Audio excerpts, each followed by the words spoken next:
Welcome, my peeps, my peoples. Please like, comment, subscribe, share the video. It'd be greatly appreciated from the bottom of my heart, my peeps, my peoples. Peep Squad is in the building, baby. We're going to the top. We're going to bring others with us. So please become a part of Notification Squad. Peep Squad, hit that notification bell. Know each and every time I drop a video, be the first one to comment, baby. So let's talk about Married to Medicine, Season 7. Episode 11. It seems like contestant and Scott got some serious problems going on, and basically they fell for the okie doke. They should have not been at that table telling their business and how they feel among everybody else, because they got mad, they got upset, and they're already in counseling. They should have just let it be, because throwing Scott under the bus and saying how selfish he is and how unsupportive that he is in front of everybody, you know, he gonna feel a certain type of way. I know she had to tell it. She had to break it down. I guess Contessa felt comfortable. She just had to get it off her chest, baby. But you should have waited for therapy and the counselor so you guys could work it through, baby. Because at the end of the day, Scott done walked out when you guys were doing your confessionals. You know, and he seems like he can get angry sometimes. Contessa was like, he can't change. He stayed the same. And Dr. Heavily does not want her husband, Damon, to be drinking because he acts all funny. He gets drunk. Sometimes he throw up, and I don't like the way he acts. He a mean drunk. What is going on with this situation? Mariah, you know, instead of going to dinner, she was, you know, she wasn't feeling well. She had something else better to do. I was like, And the doctors on the show are calling out Dr. Jackie, thinking that she's wrong. Only person that is convinced that what she did was right is Dr. Heavenly. And Dr. Heavenly is going toe to toe with Buffy and telling Buffy she should feel this way and how she should feel about the situation. And she's the person wrong. I was like, whoa. And Dr. Jackie said, I'm a new woman. It's a new me. I ain't gonna be going around apologizing to none of y'all. I done already did that with Mariah, and I'm not doing it with you.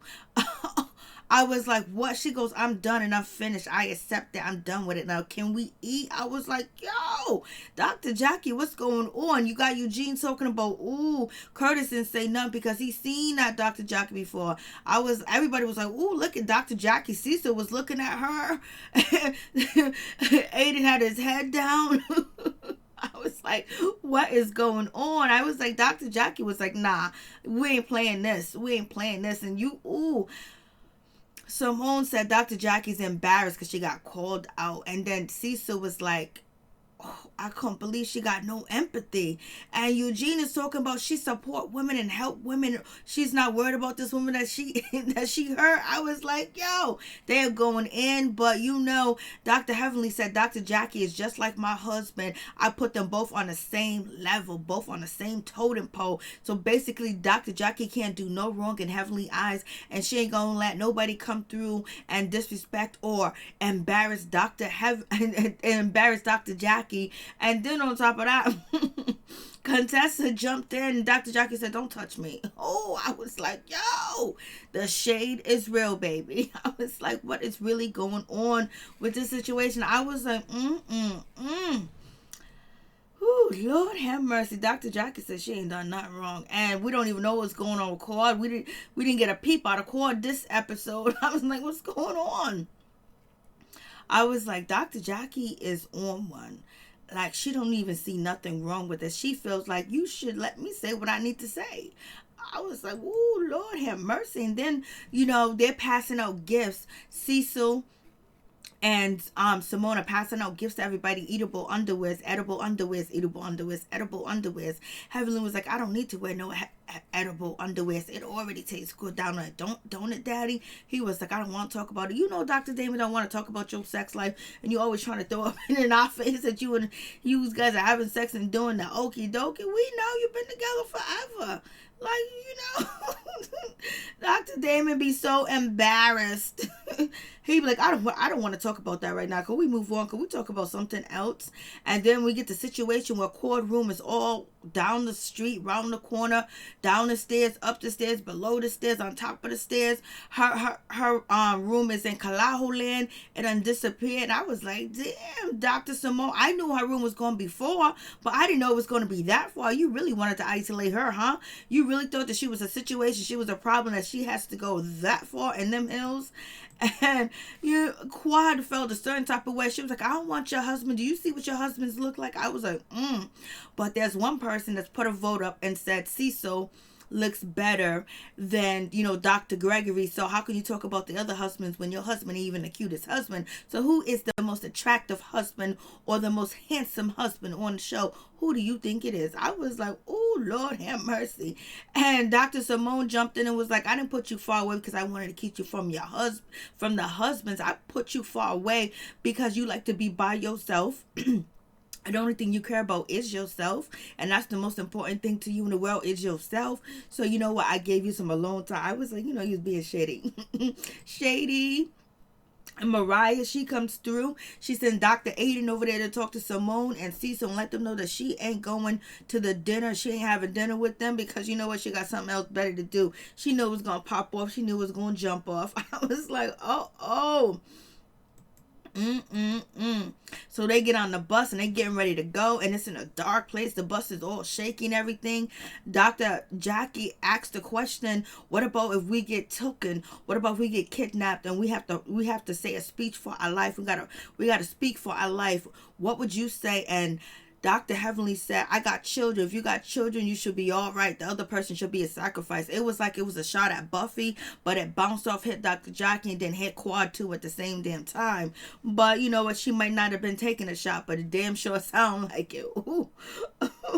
I was like, what is going on? And so Dr. Heavenly arrives to the place, and she does not want none of that white liquor. She want that dark liquor. She want that Hennessy. She said Hennessy may make you sin, but Hennessy make me get right. And they sold all the parts of Dr. Heavenly drinking with her coffee cup with the liquor in it. She's down with Jackie Christie from Basketball Wives. Because remember Jackie Christie would carry her dog liquor around?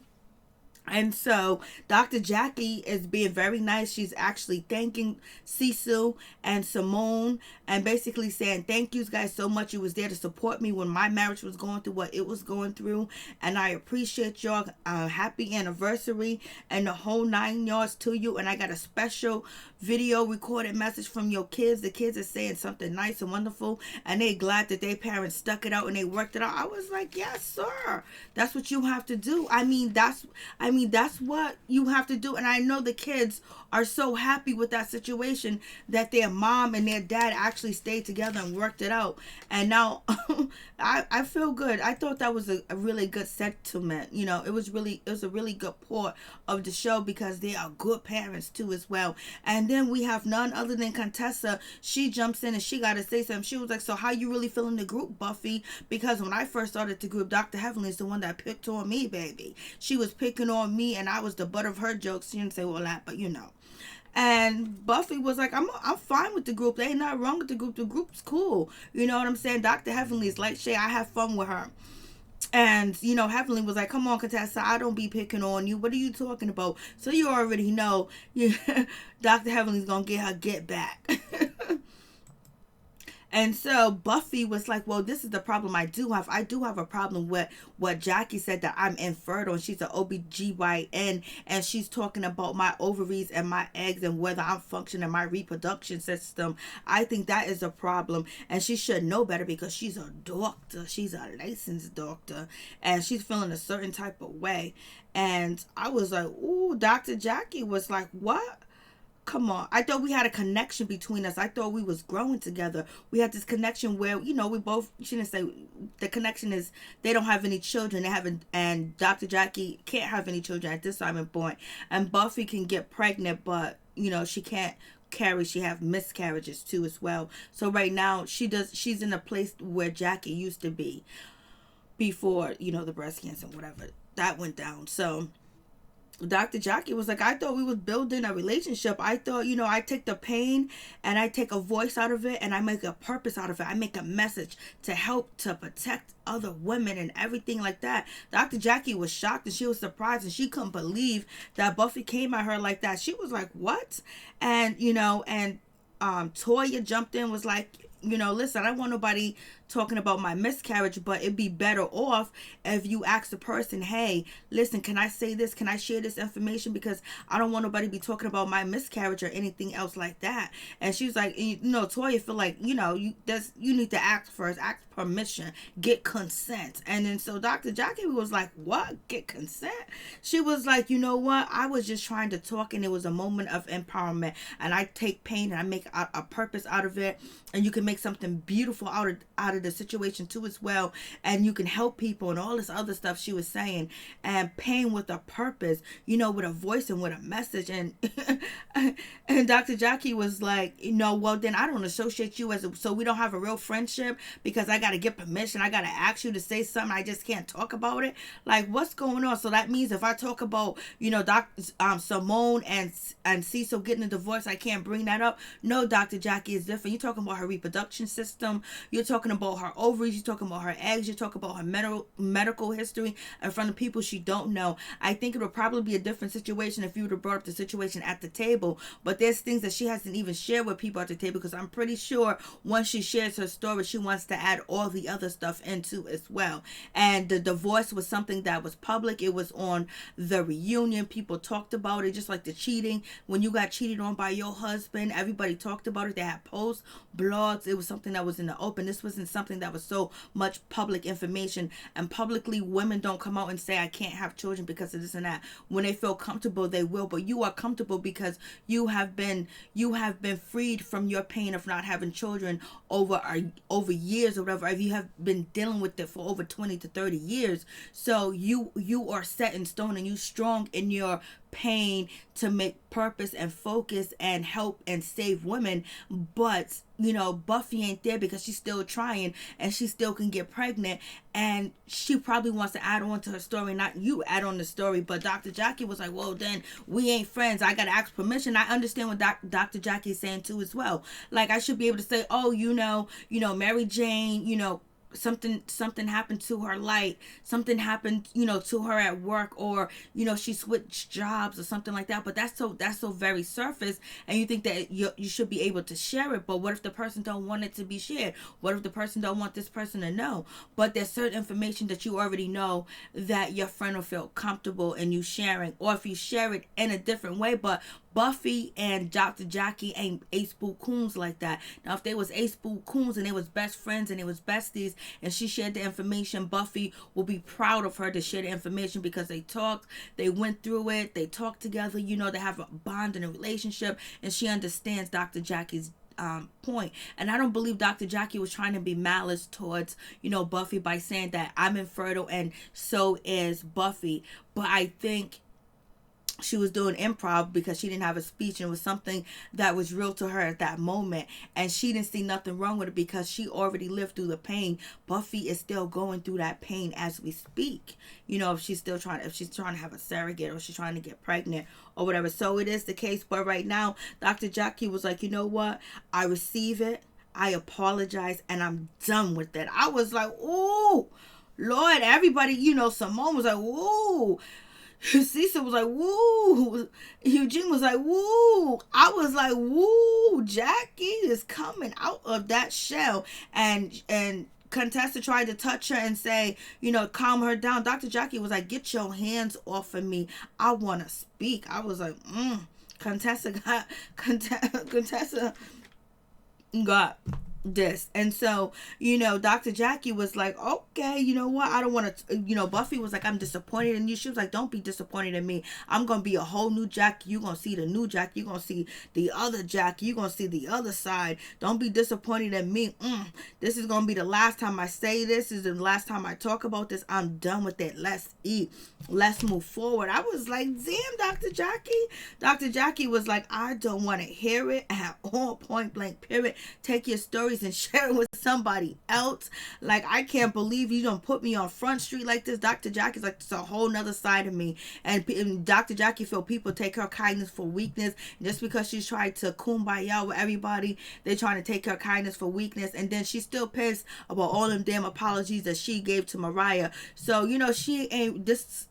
apology is not sincere to Buffy, because if it was sincere, it would be like, how did I hurt you? Tell me, how did you feel when I made that statement so I can understand where you're coming from, and then say, I sincerely apologize, or maybe we can talk about it, later on, so we can have one-on-one about, what went down at my book signing, and I'm really sorry that I offended you. And, it wasn't, she was like, I'm done with it. I'm it.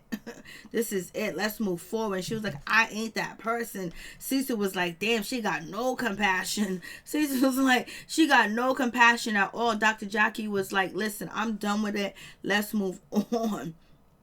I was like, oh, Lord have mercy. This is how we gonna do it. Dr. Jackie was like, there's another side to me, and you mother suckers can see it today.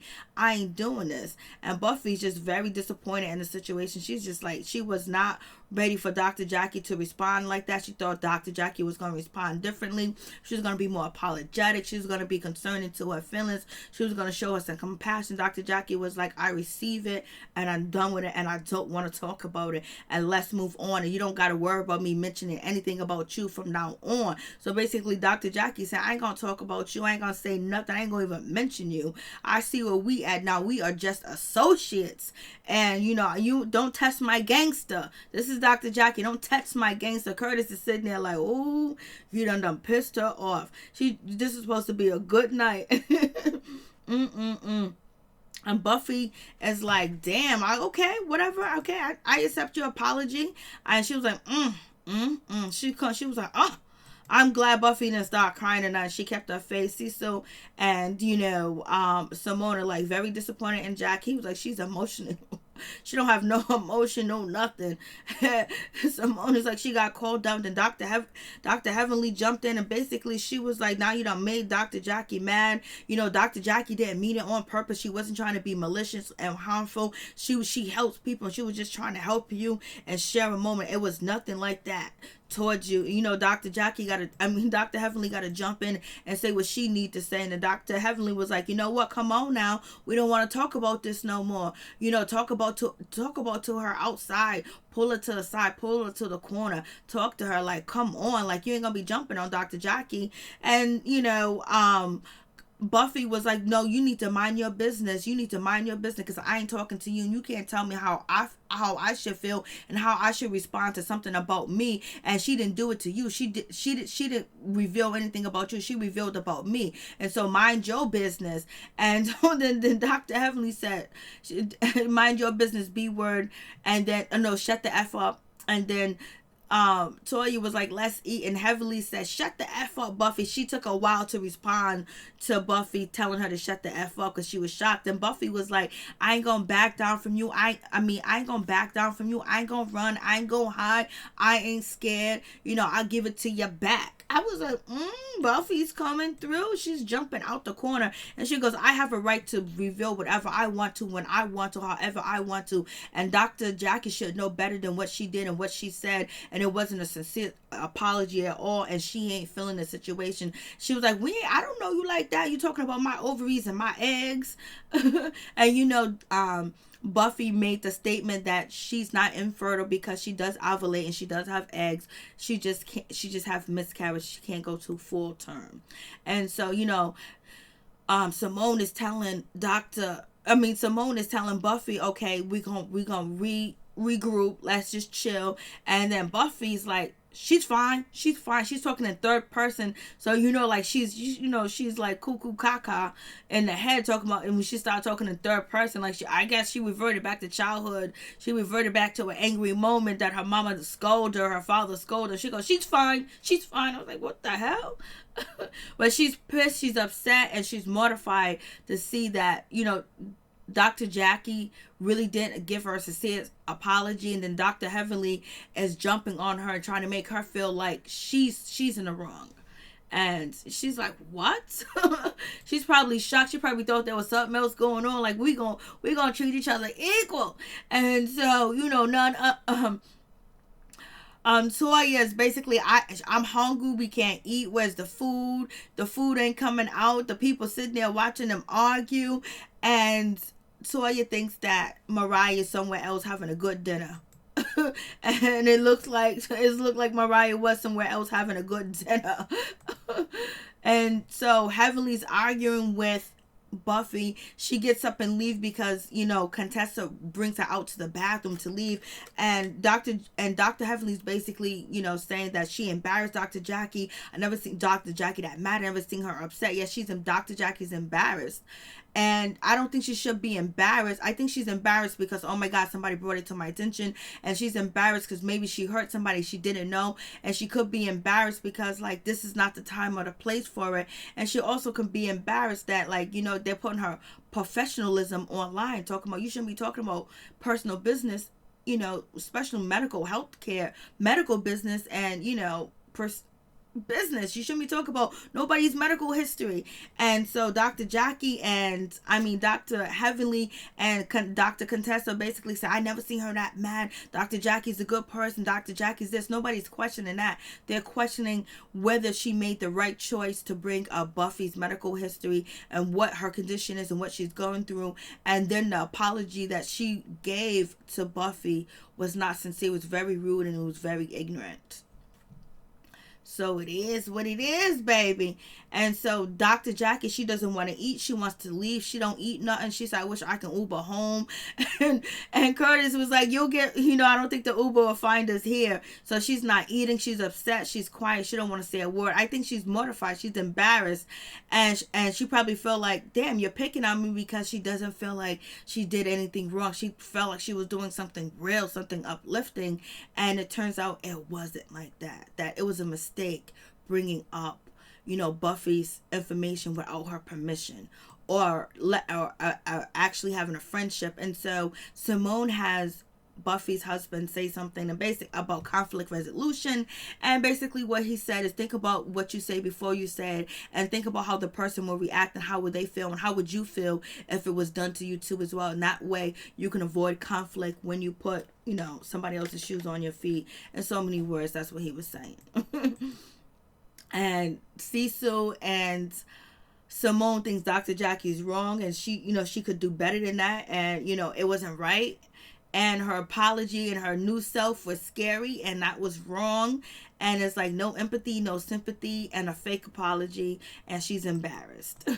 Same thing with Eugene. She, you know, this is embarrassed. She should know better.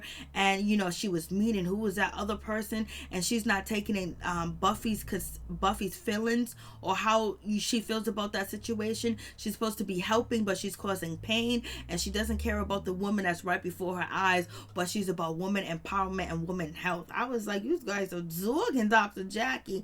And Buffy says she gonna move forward and do what it do, baby, and she gonna make it happen regardless. She can be cordial, she can be in the same room with Jackie, but she was wrong for what she did.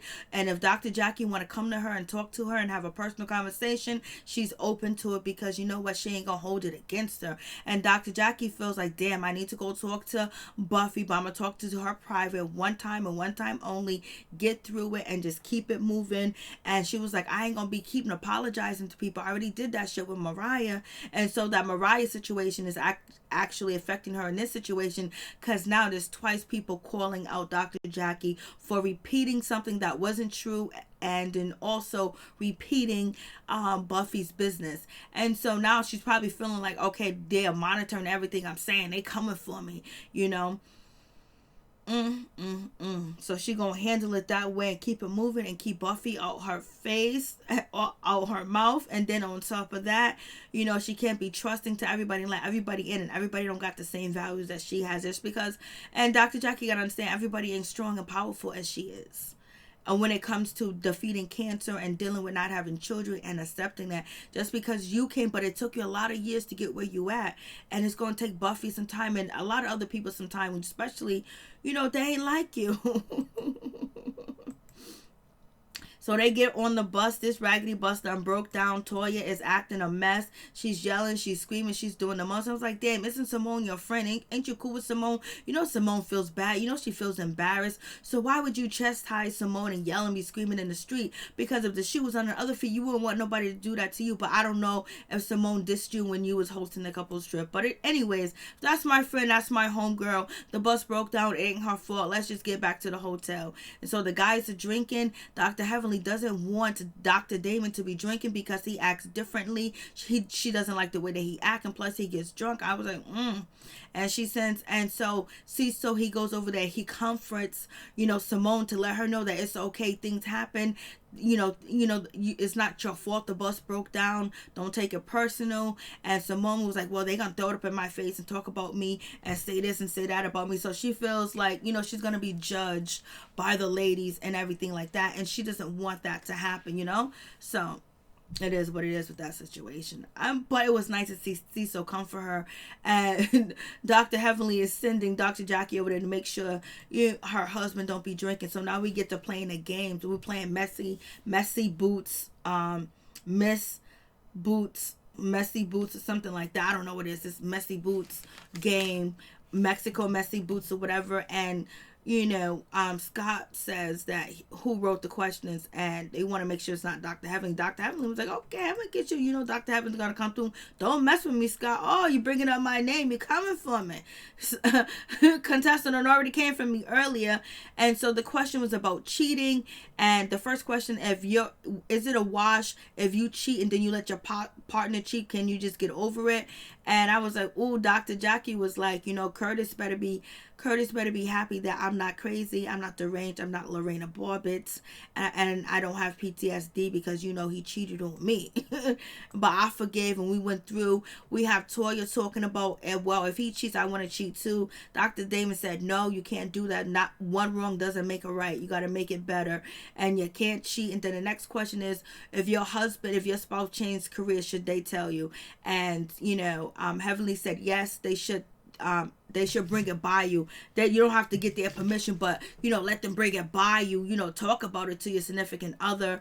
And also Mariah agrees that you should tell your significant other because it can affect your home. It can affect the well-being of your home if it's going to change. If your career and your job, your decision is going to change the home, then yes, you need to talk about it. And so everybody knows this question is for Scott and Contessa, and and Toya was like, well, they need to convince you that this is the right decision, that this is a good decision to make sure that you're in peace with the decision. And so Contessa was like, well, the guys may have the women supporting them, but women are the one that has to bow down to their husband. Basically, if they want to change their career and do something different, they got to get permission. They got to get this, they got to get that. And then they got other women in their ears telling them to support their husband no matter what. She's talking about Dr. Heavenly because Dr. Heavenly said, just support Scott, do whatever Scott wants you to do. And so Contessa was like, so it's not fair, it's double standards because the men don't do that for the women. And she was like, and so, Scott was like, yo, listen, she's coming from a personal place right now. She's upset and she's mad with me because of our current situation. So let it be. And Contessa was like, nah, I don't want to hear that shit. And then Dr. Heavenly was like, well, when your husband supports you, this and that, you work together, your man should always help you. And when the Contessa said, well, Scott doesn't support me. He ain't your husband. He's different. I was like, damn, she threw him under the bus. And, Heavenly was enjoying it because they both took shots, but she did too much. So we go Scott and Contessa in the confessional, and she was like, I thought we were gonna be all 1-1, booze up, this, that. I don't know what the hell she was saying. And she was like, you haven't changed. You're still from the same person from 15, 13, 16, 35. You're still the same person. You haven't changed. You haven't grown. I thought we are gonna be all you can be. We gonna go to the top. CB CB4, CB something, the way that she was talking. CMB.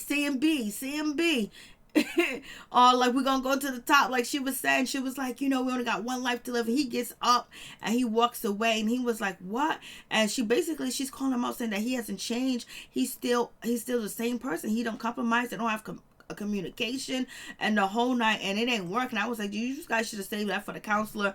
And he walks out, he leaves. She goes, I'm always alone, I'm always by myself. And she started crying, but they didn't work out that situation well. The situation where Contessa wanted to change careers and go somewhere different, and go to Nashville, they should have had a nanny. They should have had a plan. They should have people picking up the laundry, the clothes. They should have meals and food delivered too as well. They should, you could put your laundry on the porch and have somebody come pick pick it up and bring it back to you clean. They should have all had, they FaceTime each other and have a digital schedule that at certain times the schedule will go out to remind the kids and remind them of what they need to do or whatever. I'm like, yo, they could have really made it work, but it seemed like Scott wasn't all the way supportive, but he was supportive, but he wasn't going to bend over backwards and make it like peachy and creamy for her. And then Contessa goes that, Scott left 7 jobs. I was like, 7 jobs? Ooh, he got commitment issues, or people can't get along with him, or what is going on. Or it could be the system, it could be white supremacy, but I don't know. 7 jobs, baby. And she was like, and he left all 7 jobs and he didn't say shit to me about it. I was like, they have some, it's like they both kind of like checked out. They better get this counseling in ASAP, because there's some resentment. There's resentment from that Contessa has towards Scott because of him being controlling, and she's always following him around. And Scott resentment is Contessa thinks that she can do what she want to do. And his resentment is also that she's throwing him under the bus, and then she's expecting him to be this different person, but he's the same person he has always been. And he's having a resentment that now she's basically speaking her mind, and she's upset. You guys tell me what you think, baby.